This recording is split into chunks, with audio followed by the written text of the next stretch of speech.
Rahul Gandhi's mentor Sam Pitroda says Congress redistribution of wealth is an interest of the people. He advocates inheritance tax in India. But this proposal of making the rich into poor sounds good as election campaign but does not help create wealth. Wealth distribution is an illusion that has been keeping India hostage to a trap of poverty and stifled growth. Wealth redistribution has been positioned as the magic bullet to India's deep-seated issues of inequality and poverty by the Congress. We have to devise innovative plans to ensure that minorities, particularly the Muslim minority, are empowered to share equitably in the fruits of development. They must have the first claim. A deeper examination reveals a troubling history and questionable outcomes associated with such policies. Let us peel back the layers of rhetoric and expose the real impact of Congress redistribution tactics, which have historically stifled economic progress and widened the gap they claim to close. Polarizing people based on class has become a Congress hallmark. This is nothing but the politics of hate. The Congress party approach to wealth redistribution is more about political posturing than about crafting effective economic policies. By perpetuating a narrative of class division, Congress has historically sought to rally voters' support while implementing policies that underdeliver and disillusion. The evidence lies in the aftermath of their most aggressive tax regimes during the late 1970s, when marginal tax rates were pushed to as high as 97.5%. Rather than fostering equality, these policies entrenched a system where wealth was hidden and income reporting was suppressed to evade punitive taxation, thereby shrinking the tax base and limiting resources for public welfare. In past decades of Congress rule, India witnessed several radical attempts at redistributing wealth, which not only dampened economic enthusiasm but also entrenched bureaucratic powers that choked private enterprise. For instance, the notorious Urban Land Ceiling Act of 1976 and the Compulsory Deposit Scheme Act of 1963 were marked by overreach, aiming to penalize prosperous Indians without achieving broader economic benefits. These measures, framed as efforts to level the playing field, paradoxically led to increased corruption, discouraged investments, and resulted in capital flight, dragging down India's economic momentum. The share of top 1% taxpayers with income more than rupees 100 crores has fallen from 1.64% to 0.77% from 2014 to 2021. Income tax returns filed by taxpayers earning 5 to 10 lakh rupees per annum have increased by a whooping 295%, and those between 10 to 25 lakhs have increased 3 times, approximately 291%. The data discredits the alarmist rhetoric used by Congress to justify their redistributive agenda. The decreasing share of income among top taxpayers falsifies the claim of increasing wealth concentration. Reports indicate a reduction in the income share of the wealthiest, countering the narrative that the rich are getting richer at the expense of poor. Let us assume for a moment that these people come to power, and then they do get the caste census done. They also get all the enlisting of resources done as well. Then what?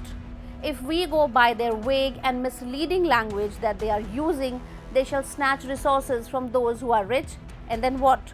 Will they share it with the poor and the destitute, or their vote bank, as they claim? We all remember how Rajiv Gandhi himself said that only 15 paisa out of every 100 paisa reach the intended beneficiaries. It appears most likely that they will end up guzzling all that money through corrupt means and practices which they have mastered in their 70 years of misrule. This promise is the biggest hogwash in the history of Indian elections. And this time, the Congress, afraid of an inevitable defeat which will likely rout them completely, is willing to stoop as low as possible. Even if wealth redistribution were to be carried out, what would the likely results be? People with wealth will start parking it outside the country, which would negatively impact the national economy.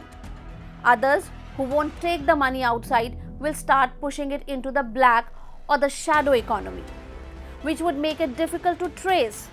Slowly and gradually, all the wealth will end up in the hands of cronies and crooks who will eventually grow too powerful and might even end up at the helm of the things.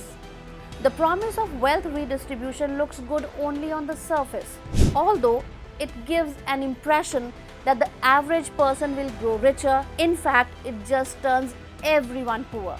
It's crucial to question what has wealth redistribution truly achieved under Congress governance.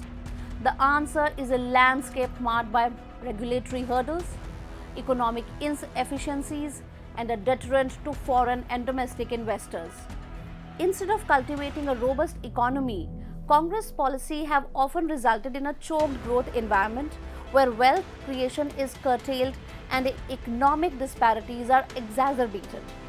The promises made by Congress, where they promise an assessment and then redistribution of India's wealth, nowhere tells how they intend to carry it out in action. Do they intend to redistribute income or they intend to redistribute wealth? If it is income, how much will people have to give up? If it is the wealth they want to redistribute, will it be all assets or just the financial assets? Would women also have to give up their Stridhan? Would the land of wealthy farmers and religious institutions also be up for the grabs? And most importantly, will the minorities be exempted in the name of social justice and minority protection? The huge amount of wealth amassed by the Waqf board, would that be exempted? Sam Pitroda's talk of inheritance tax in the Western nations, where the majority of wealth created by an individual in their lifetime is grabbed by the state, and his bidding that it be applied in India, is thoughtless. It doesn't mean that you are going to take their wealth and give it to somebody. It means to create new policies so the concentration of wealth can be prevented. It's like Monopoly Act. In America, there is an inheritance tax. If, let's say, one has $100 million worth of wealth, and when he dies, he can only transfer probably 45% to his children. 55% is grabbed by government. That's an interesting law. Let us take a cursory glance at the USA, France, and United Kingdom. It throws light on the status of how far taxing people's inheritance goes in curbing inequality. All three nations tax inheritances. In the USA, its 66.9% wealth is owned by the top 10% and 2.5% by the lowest 50%. In France, the wealthiest 10% owned 47% of all household wealth in 2021. They even tried putting a solidarity tax in 1988, which led to 200 billion euros leaving the nation, a double fiscal deficit and a decrease in the GDP. In the UK, 10% households own 43% of all the wealth in the nation. This data proves that the comments made by the Sam Pitroda are mindless, jingoistic and misleading. On the other hand, wealth creation and opportunity generation, as evidenced by recent initiative by the Modi government, offer a more promising path. Programs that encourage entrepreneurship like Startup India and Pradhan Mantri Mudra Yojana have not only bolstered economic growth but also facilitated genuine social mobility. These efforts demonstrate that lifting individuals through enabling policy is far more effective than the redistributive measures that Congress touts.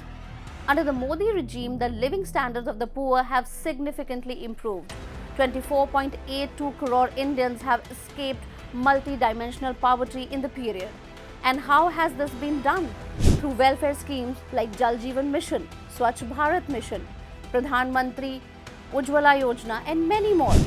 Welfare sounds much more positive and a better way to solve the problem of India than the populistic and jingoistic redistribution.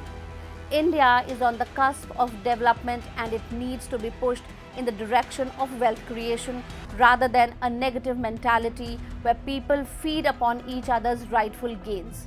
The narrative pushed by the Congress that wealth can be equitably distributed by slicing the economic pie into regulated portion is fundamentally flawed. True economic progress comes from expanding the pie itself, allowing all the participants in the economy to benefit from the larger, more sustainable opportunities rather than redistributing a stagnant or a shrinking set of resources. As India stands at crossroads, the electorate must critically assess outcomes of the Congress economic strategies. The historical record is clear. Where Congress has implemented redistribution, the economy has faltered. India remained the poster boy of poverty throughout their rule. Now under PM Modi, India is regaining confidence and Indians are confident that they will create wealth for the whole world. In fact, to reach a future where every Indian has opportunity to prosper, it is imperative to reject the failed policies of the past and embrace a model that fosters growth, innovation, and real economic equality. Let us choose a path that builds, not burdens, that innovates, not inhibits, that empowers, not impoverishes.